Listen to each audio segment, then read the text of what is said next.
Hi, I'm Ken Wagner with Daylight Advisory, and John and I want to share a few tips with you that might change the way you think about coaching. One of the things that separates great coaches from those who want to be great is that great coaches are intentional with their time. They know what they're looking for. They know what they want to see when they find it. They know what they want to hear when they ask about it, and they know how it will help the person that is doing it. One of the things that sets the most effective leaders apart from others is that they spend some of their time in purposeful ways. And by purposeful means they have an intention of what they want people to get good at. They are trying to help people build habits that help them be successful and help the company be successful. So they've asked people to try new behaviors that hopefully will lead to habits, and then they follow up on those behaviors and find out how they worked and if they worked and what that person got out of those. So the intentionality part is to understand this is the skills that I want people to know, to be good at, to do consistently. This is how these skills will help this person be successful in their job.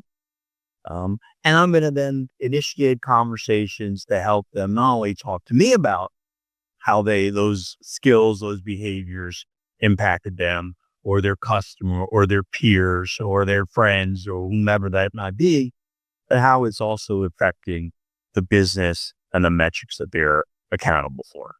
So here's a few ideas to help you be more intentional throughout your day. If you think about someone who's a good coach, think about a sports team and how they practice. Watching the players play, they're in their positions. The coaches are yelling feedback. Good job. And way to go. And do that again. And the teammates are yelling at each other. And, hey, pass here. Go here. Don't do that. Keep trying that. That's essentially what good managers do. They walk around and they see good things. They reinforce it. They see bad things or wrong things. They correct it and some feedback. Yeah. But sports coaches do one thing that we rarely do in business. And they stop the scrimmage and they initiate some drills. And so you think about a drill. What's the difference between a drill and a scrimmage? A drill, you don't do a drill on everything. A drill is only on the critical skills that are most important, not on everything that's necessary to play the game. So we're doing a drill on things that are most important. In the drills, there's lots of repetition built in. And we know habits are built through repetition.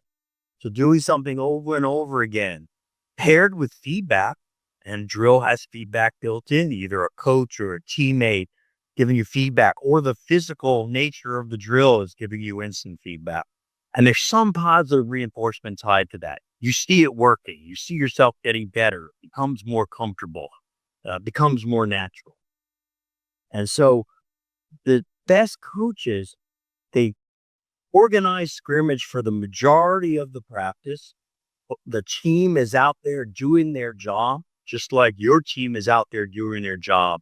But at some point, they take a pause, they initiate drills with clear learning objectives, lots of repetition, paired with feedback, paired with reinforcement, and they stick with those skills until those skills become fluent, where people do them without hesitation in the right way. They see the impact of intentional leadership. Build in a few drills a day, two to 3 minute conversations where you're asking somebody how it went when they tried one of your suggestions, so they are better able to recognize the impact that they're having. Thanks for listening. I hope you find these valuable.